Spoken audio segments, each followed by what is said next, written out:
ngasisu kasar bibigauda isai chakaina ayuki tilok dharan tawna lore mayam aduna mayam khogi seina chalamdagi sita mayamda kaim haijage khogi khetiroda khona thiliba chandon tawa mitege nat sankirtanda yana mathau oreba isai nongai tawdaba miusu loina tilok dharan tawgodabani khona saradha karma chapa matamda khona chandan haiba chandon asi khona thimba changi aduna chandon thimase maki ghat lei mayam aduna khona thiliba chandon laibak nakhang khauri leiba pambum ani madagedi naktha masipuna muse khona tilok dharan tawbam changi chandon thimbada asumana miyoiba mi punamanga asigi chandon asi jasa sankirtan chapa matamda chatrabasu bhabo one chapa targasu sumana chandon thillaga chapa targadi haying mioi aduna haying siba matamdasu mioi adugi mage hingingaida thingiba chagiba chandon tawapuna musibu tilok dharan tawba targadi aduguma mioi aduna direct baikunu dhamda bhagavan gi Sri Krishna gi choronda jawri aina lahikta hai dirmayam ngasi ai bibigauda chakani isai chalamdagi aigi talapi lore hoji chandon twa thinba lore ado hoji ai isor khoramani mahadeva khoramani binda devi khorama loraga aigi ayuki breakfast tawraga isai chalani mayam ado makhagi video ai mayamda miyang tahanjage mayam nusibiduna mangal natage channel asibu like tawbiramu share tawbiramu subscribe tawbiramu anuba sinau kanagumba yauna kaigumba mangal natage video su miyang tabirama taragati like tawbiramu share tawbiramu subscribe tawbiramu mayam makhagi video ai matungda mu mayamda miyang tahanjage mayam haje khoi sei la republic khawa jawra republic khawa damu jurinda luksan le hobodegi halaktana haje puran bazar chir bazar feri gata leri mayam sise thengan tawboda ji sini puramja feri ghat siga lere mayam awang da lere ado sing republic khawa tan chaluraga sing hi laksandana amga halaga hoje koi puramja feri gata lere sini puram bazagi kai yore sia khoi kasage oja duhar sa samsiga lere ga lere ibai lere hoina chakhre abne o sigedi chakhre ngam jani khewa se lan duya khoi hi ngai di ji hi lali adagi halai ware bangasi se ando ni chapada ando khoi mafam jawaga mo ai makha video makha sasage mayam jigide hi ngai mayam thamage makha phaya mu makha video ai chathajage mayam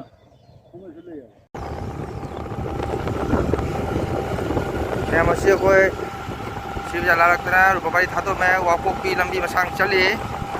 bibi gaudi jawdri mayam poki lambi masang chimning jingsi mayam asini wapoki lambi asina wapoki maitei khulak si wapoki lambi ni mayam nauna pisto mayam phanungai jan lambi chapa jek ti hanaga manande di lambi chapa jam nungai amde mayam hajikti lambi chapa jam nungai wapoki lambi chamba na le se asi tare sunai jau pham ni se wapoki lo raga bibi gaw laga sunai phangani digedi mathang chakina silchar phau jar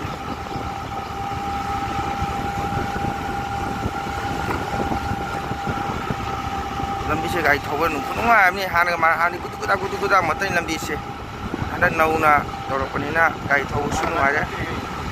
hoji lambi kacha road amu jawre se asi bis tawrani jamdre lambi level manana jawre mayam oh my god sige mu kacha road hore sige mate ma chalaga mayam su bibi gaw phangani lambi su phatre mayam dai amage ai kaigumba isai mafam jawraga matam phangadi ai makha video mu chathajage mayam hojiki ai video se sekai bibi ga mafam jawre mayam thum tangai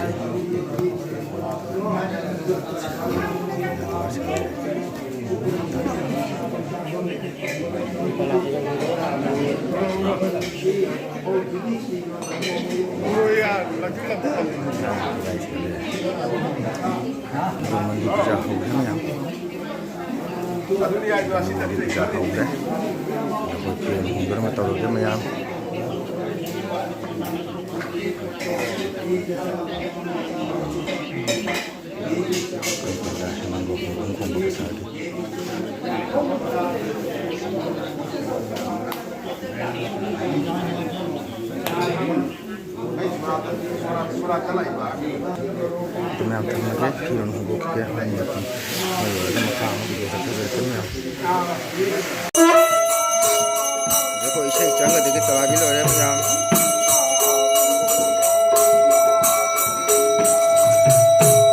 यहाँ दुआ शुरू हो रहे हैं तो मैं हम इसे चंग नहीं गया इसे लो रहे हैं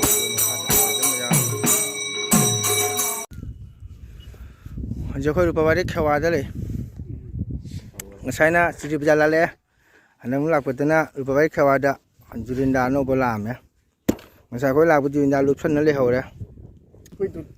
Jangan ge, saya kau ibai le je, ibai kau halim ni. Jangan ge,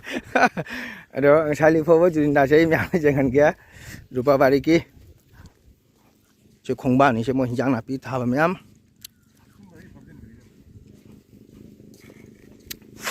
Yang saya lagu dia kau ciri berjalan le. Jadi sini kasar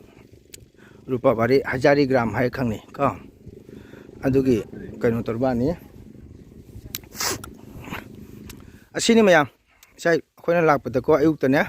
si lupsan na le hore moi junda jo hore ha kaino sini mayam se moi machine ga lo na lup khare moi battery ga dile phutong na pukhale che moi phung na pukhale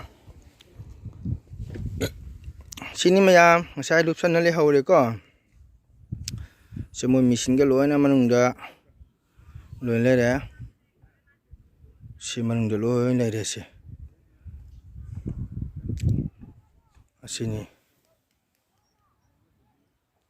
sige ini se Inland Water Transport Assam mana sini mayam si borang ni si jauh borang ni si asini ngasai ko silupa madagi kamai tauri ko angko mo hale kilometer ani ahum ang bek tong na la aga akoi bus akoi puran bazar city bazar ko maduga lale ade mo logale contact tong na raga mo angko mo jurinda amar a wang de le si laktri hi se a wang de le si mayam u bodi phang de la pani na son wang de le re si borak si lupa mambi mi lupa barit ki lupa mambi hari mi si mayam lo ngai le nare ada lo ngai le nare hi ngai na le ngasi si weather si jam ngai mayam nong chu khaka khia me khoi na isai sai ngai da mayam lang ne chu son lo ngai le na khewa da khewa da lo ngai le mayam hoi koi hila ka dore hila laga chalani makha video makha mu ta sajra ke mayam ko yo ko jurinda matak le jurinda tha re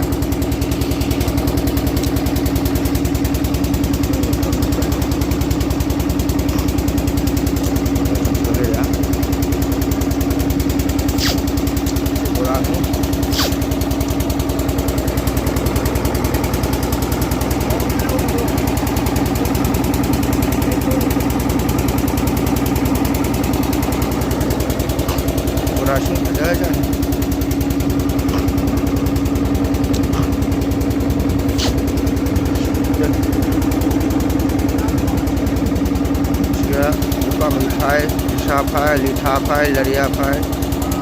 batha phai mai ngari ngapai luna siga pha pange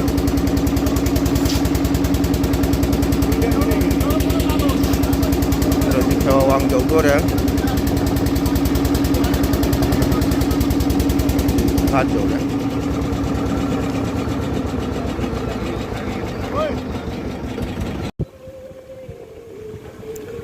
ꯑꯁꯤꯃ ꯄꯕꯥꯔꯤꯀꯤ ꯍꯤꯡꯒꯣꯜ ꯈꯨꯂꯨꯋꯥꯏ ꯃꯇꯟꯁꯤ ꯈꯨꯂꯨꯋꯥꯏ ꯃꯌꯥꯝ ꯊꯥꯔꯤ ꯏꯟꯖꯥꯡ ꯅꯥꯄꯤ ꯃꯌꯥꯝ ꯈꯣꯡꯖꯥꯒꯤ ꯑꯁꯤ ꯄꯕꯥꯔꯤ ꯈꯔ ꯋꯥꯡꯒꯤꯅꯤ bus ꯀꯥꯟꯗꯤ ꯆꯤꯡꯉꯦ bus ꯀꯥꯟꯗꯤ ꯑꯒꯂꯥꯄꯨꯔ ꯍꯥꯏꯇꯥꯔꯦ ꯕꯁ ꯀꯥꯟꯗꯤ ꯑꯒꯂꯥꯄꯨꯔꯒꯤ ꯏꯟꯖꯥꯡ ꯅꯥꯄꯤ ꯌꯥꯝ ꯐꯖꯩ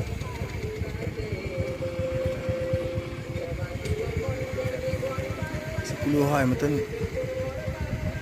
ꯌꯥꯝ ꯐꯖꯩ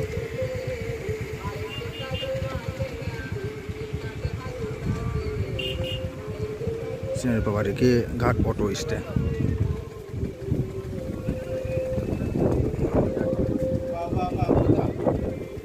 सुनो जी यहाँ पे हम ले रहे हैं ऑटो से ले